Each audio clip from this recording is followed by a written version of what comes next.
carry a lot of attitude in the organization, move around because you are the glamorous person. But I think that's really changed today. I still remember my first interview, which happened with Mr. Biani, with Kishore Biani, uh, and within 10 minutes he decided that he wants me on board. Believe that a AC retail store can be sasta, right?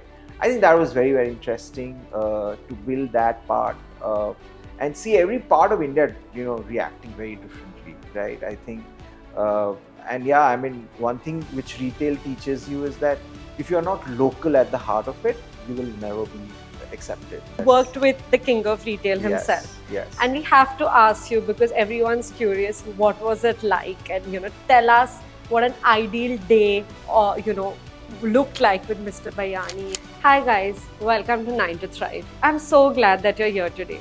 This is a platform where we talk about real stories, real growth, and not just the highlight reels that we see online. I have always believed that if you do your job like it's your business, you will be successful. While I was growing up, I always wished I had someone around that could tell me how do I really grow in my job. But I was instead just surrounded by people who always said, I don't want to do a 9 to 5, I don't want to work for someone else, and most importantly, I don't want to do a job. I started 9 to Thrive because I strongly believe that the journey from an employee to a leader isn't straightforward or very simple. It's messy, it's challenging, but it's also made full of the moments that make us who we really are. I hope this space reminds you what you are really capable of, what you can become, and most importantly, that you can do it. So if you are looking for what you can do next, we can grow together. So let's do it. We have Pawan Sarda with us today, who's worked in retail, fashion, FMCG, D2C, and housing. I'm not sure right now if there's anything that he doesn't know how to sell or what to sell to the average Indian consumer.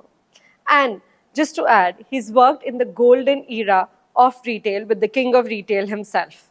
Pawan has played a pivotal role in the success of brands like Big Bazaar, Pantaloons, Wingreens, Tata Value Homes, and is currently serving at the House of Abhinandan Lodha. Hi, Pawan. Hi. Welcome to 9 to Thrive. Thank you so much. To have a marketing veteran like you with more than 2 decades of experience on the show, just to spend some time with us, has been a delight. So thank you so much once again. Thank you so much. Today, I'd like to hear from you, for our audience, how do we forge a successful career in marketing, right? Growing up, I always thought, "Arey, marketing mein kuch to kar lungi." Right. But to really break it down, based on the experience you have, is what I'd love for, our audience to understand today. Firstly, thank you for having me here. I think it's an honor to be, sitting here and kind of sharing my experience. I hope it's useful for everyone. But I think fundamentally, what you asked me is a very good question because, if you look at marketing has also evolved. I remember my early days. Um, I mean, at the sound of sounding whatever, but marketing was a good, glamorous, comfortable job, right? Typically, we used to do around 4 campaigns, 5 campaigns a year.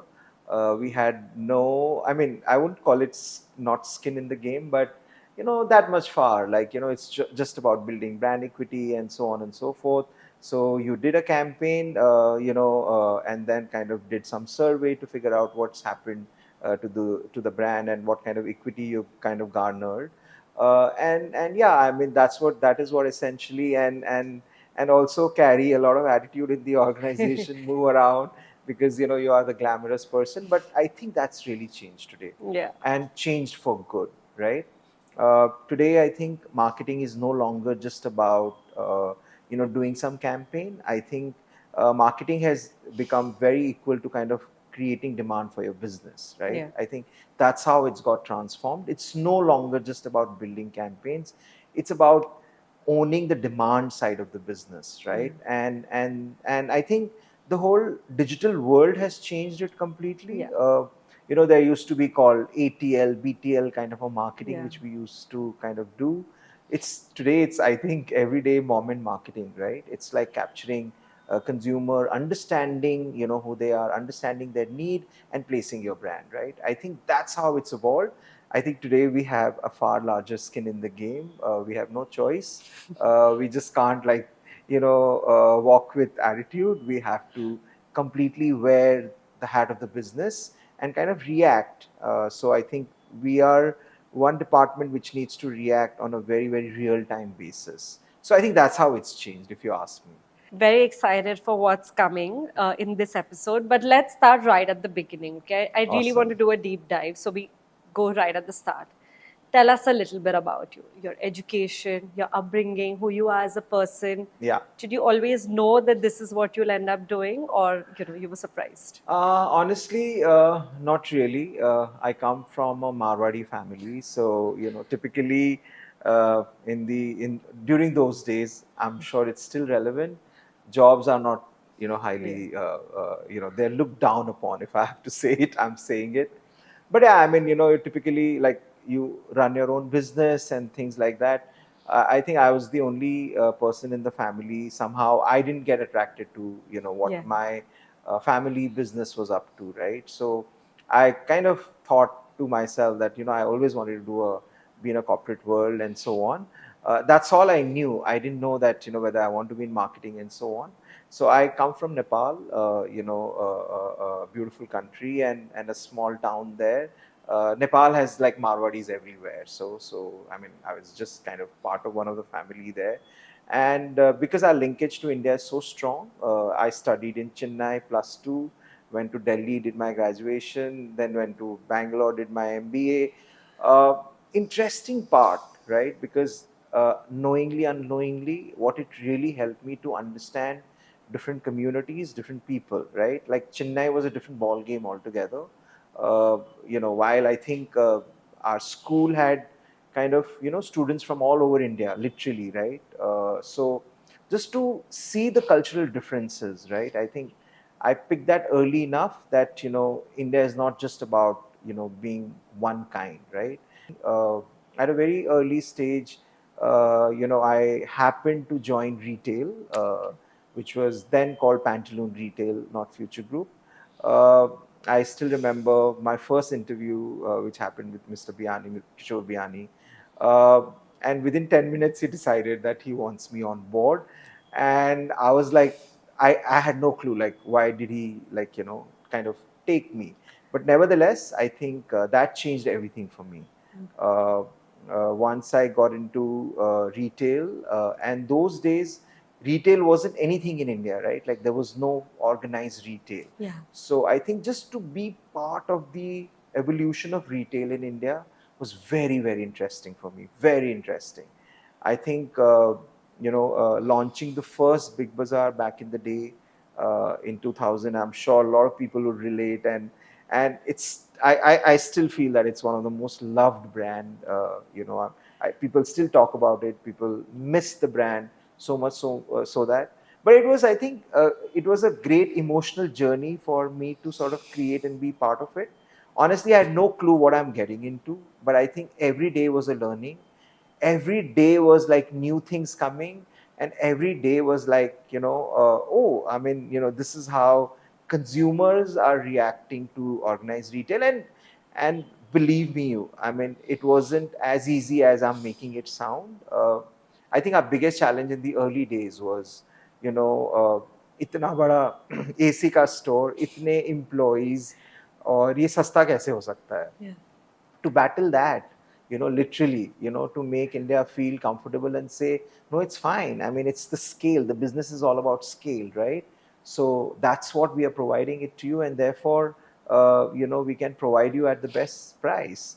It took some time to even get, almost 4 to 5 years to for people to, like, believe that a Yeah. AC retail store can be sasta, Yeah. right?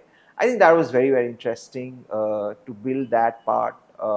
And see every part of India, reacting very differently, right? I think, uh, and yeah, I mean, one thing which retail teaches you is that if you're not local at the heart of it, you will never be accepted. Okay. So I think those were my early learnings. Very interesting.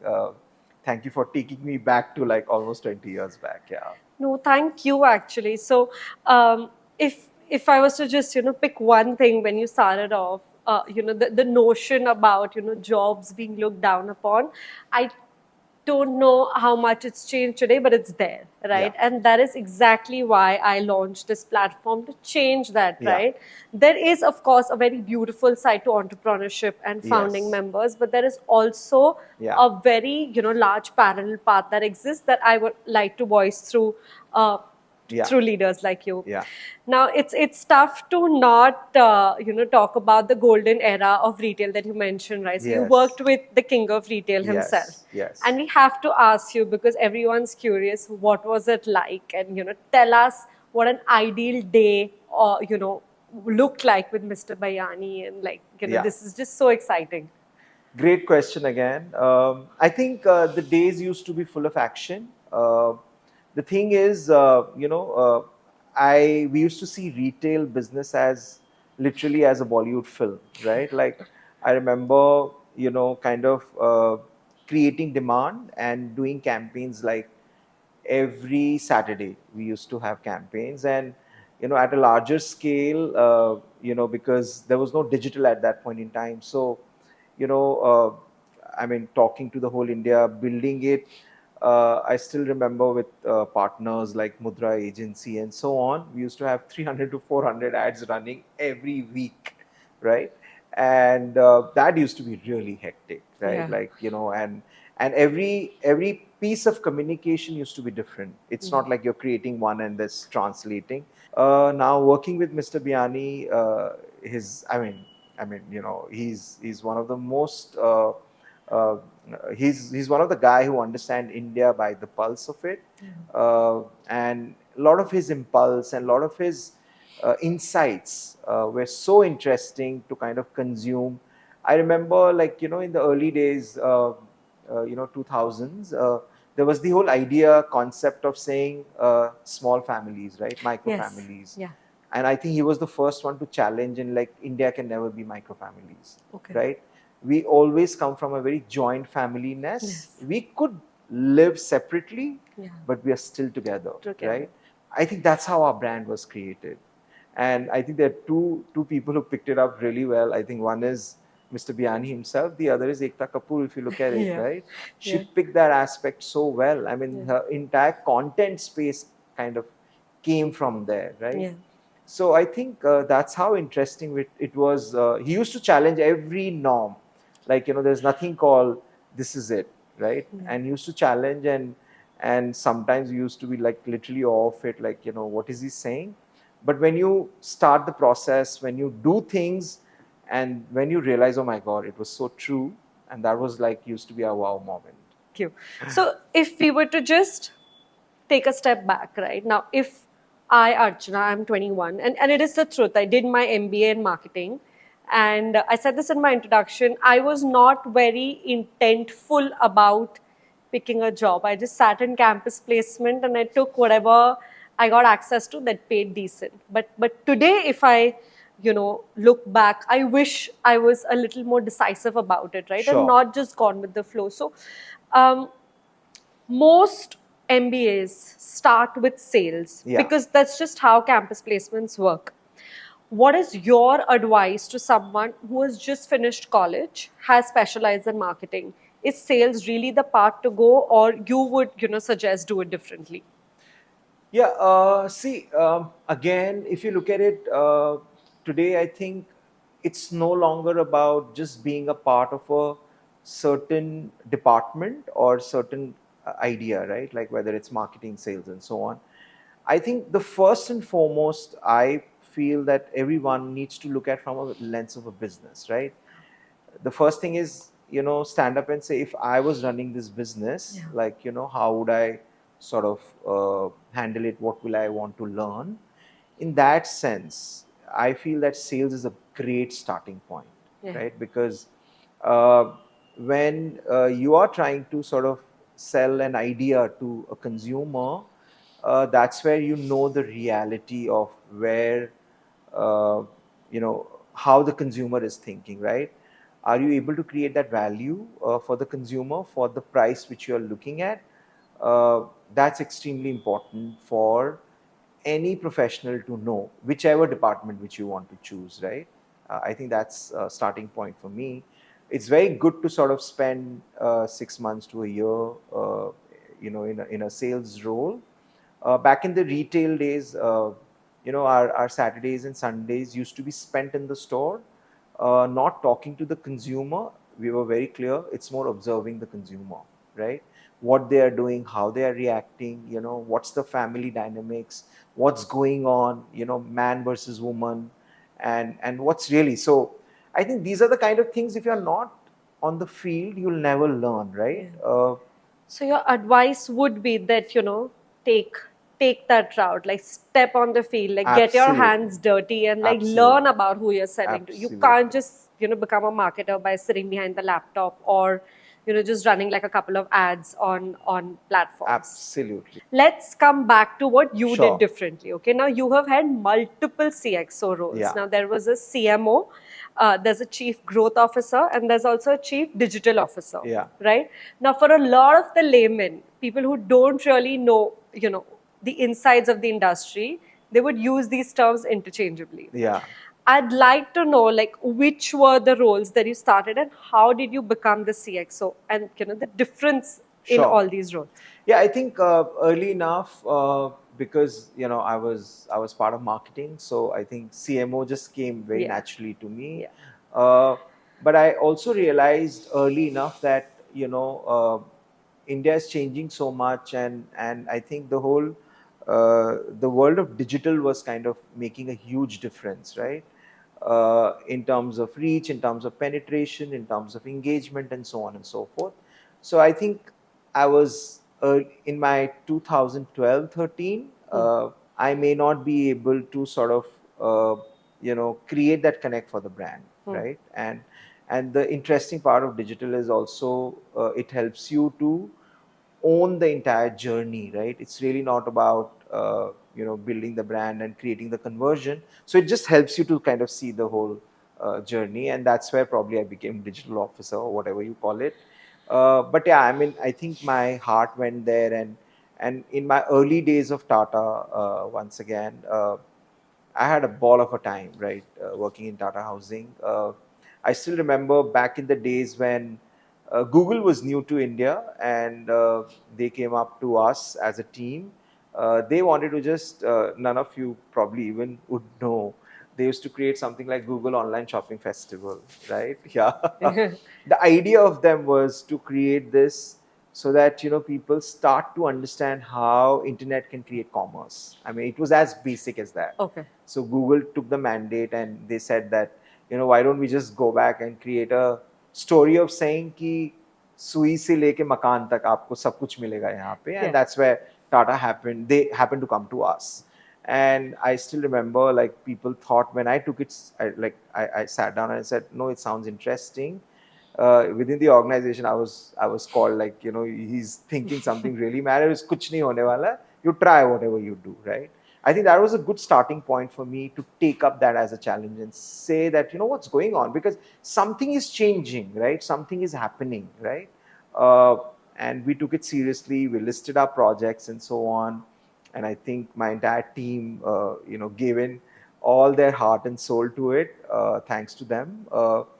We could actually sell 35 homes there. I mean, Wow. that was the game changer for me in the way I'm looking at things. I'm, as a marketer, as a professional, like there is something mad which is happening, right? And that continued for my love for digital and so on.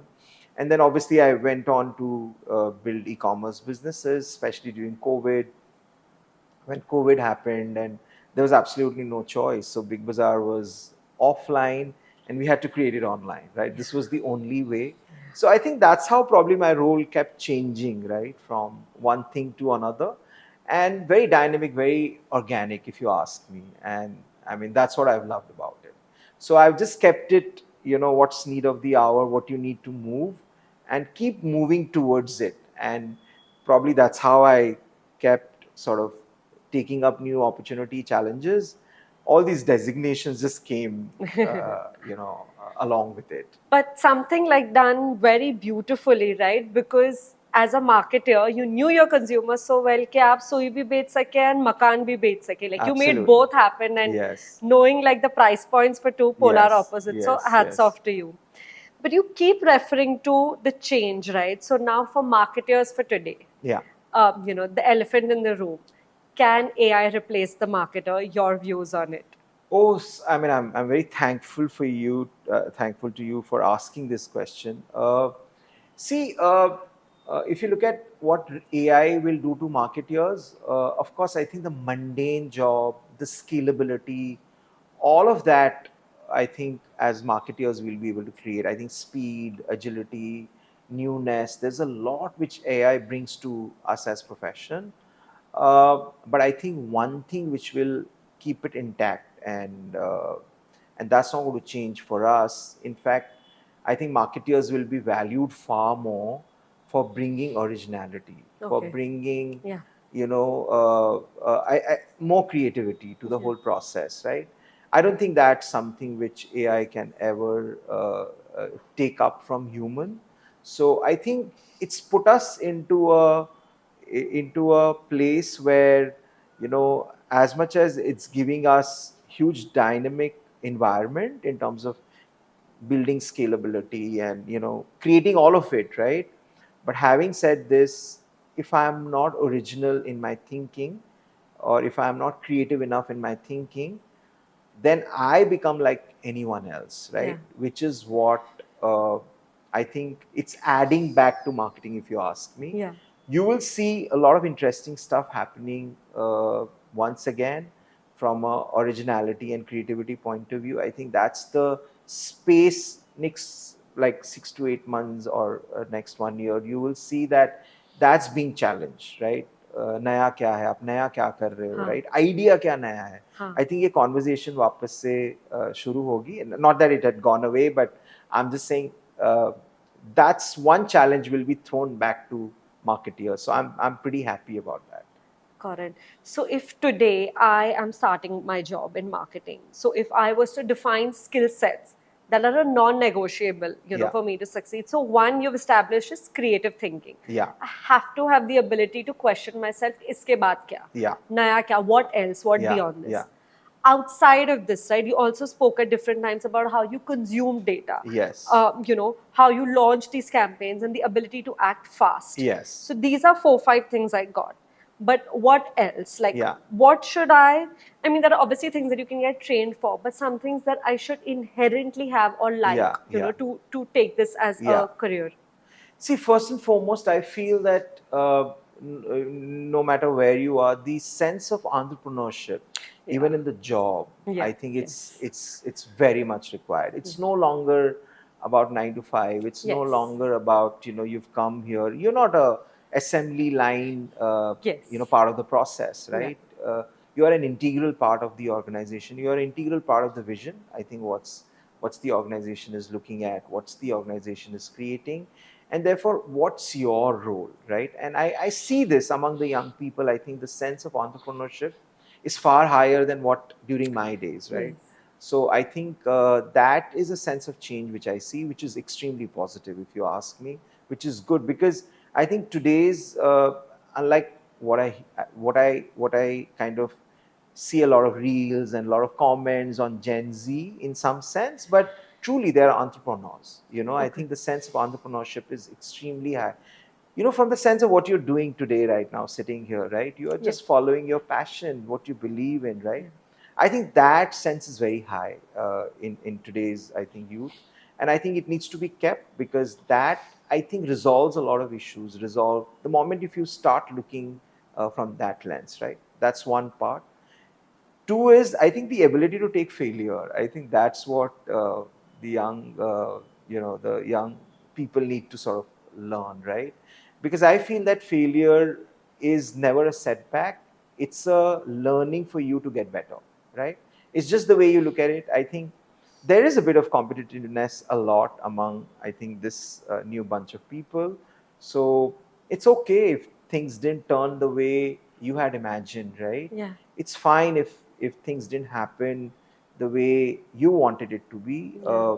If there is a failure, there is a reason behind it. I think one needs to just kind of move on, learn from it, but never repeat it. I Yeah. think that's extremely important. That's something which I would say that you need to carry, because we are living in a very dynamic world today, right? Yeah. Like, it's not the 20 years back where, everything used to be, in some sense, comfortable. Yeah. There's no comfort There's no today, right? comfort So I today. Yeah. think these are a few things which I would advise, that entrepreneurship, please keep it. I think that's the differentiator for all of India in that sense, right? I think the sense of entrepreneurship is so high among us, right? Yeah.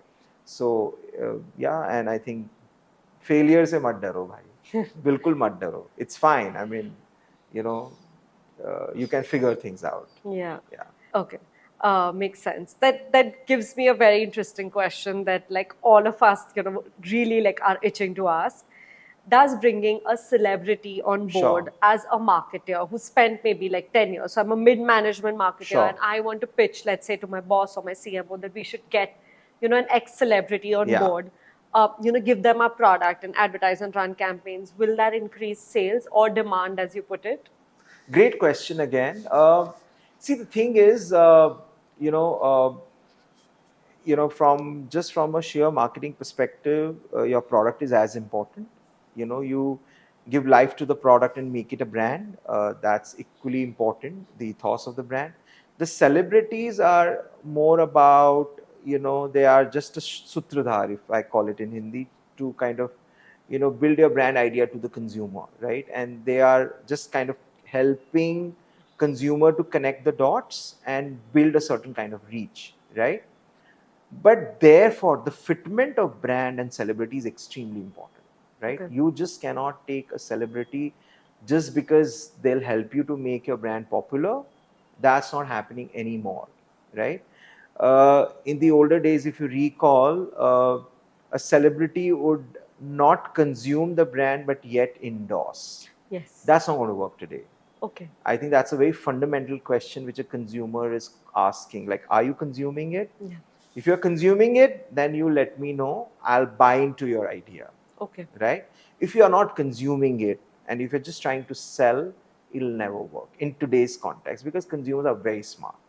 There is so much of accessibility of the celebrity themselves today, right? Because of social media and so on. I think, building that brand's equity with consumer equity, and it needs to match. If it doesn't match, it can backfire, Okay. right? It can really backfire. So I think that's how a celebrity needs to be chosen, and also ensure that they are committed to your vision of the brand, right? If they're just doing it for the sake of it, it's not going to add up anything, trust me. Got it. I think that answers that where should we be spending our buck and how do we get the most on the dollar value that we're actually spending. So thank you so much for everything that you've shared with us today. But we do have a rapid fire where we Awesome. want like a one line or a one word, whatever comes to your mind. Okay, so we'll start with that.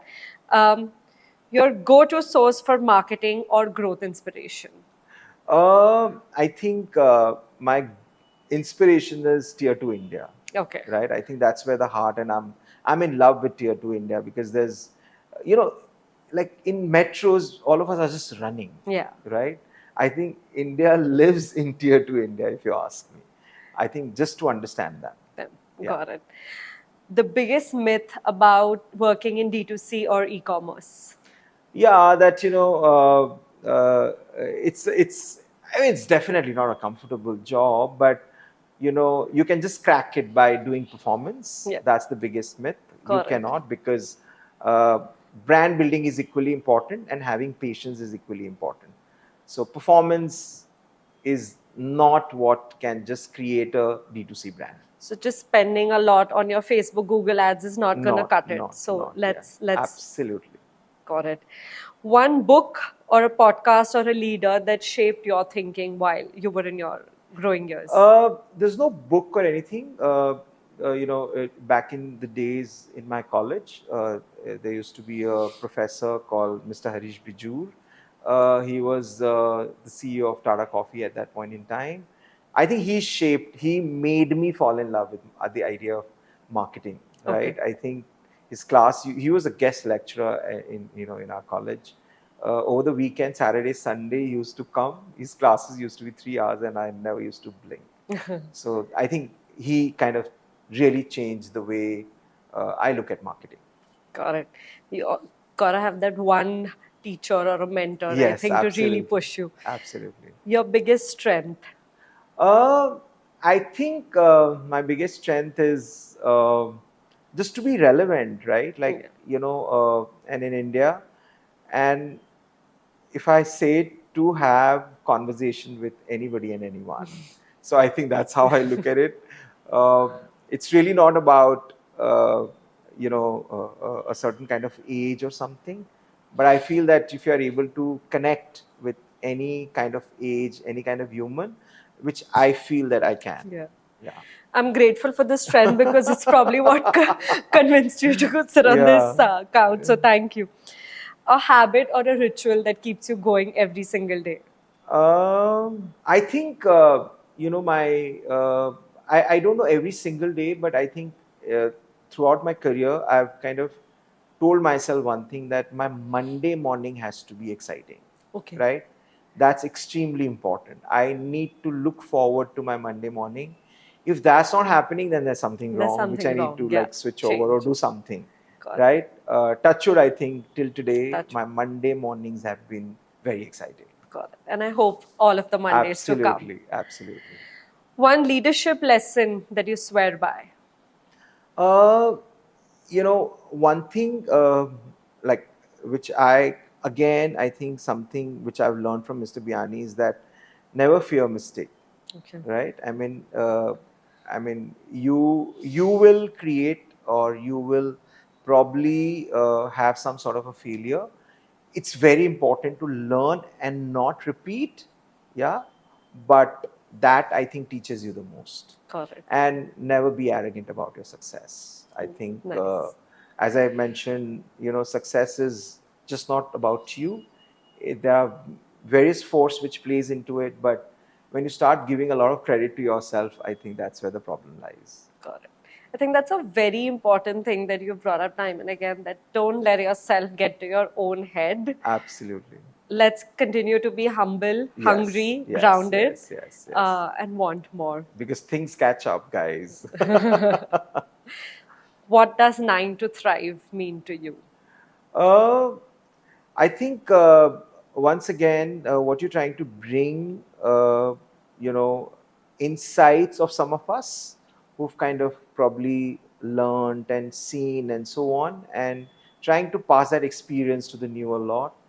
I think the whole learning aspect, I think, kind of connected the most with me. And I think, yeah, I mean, the stories need to be told to the young generation for them to have a quick learning. So that's what it means to me.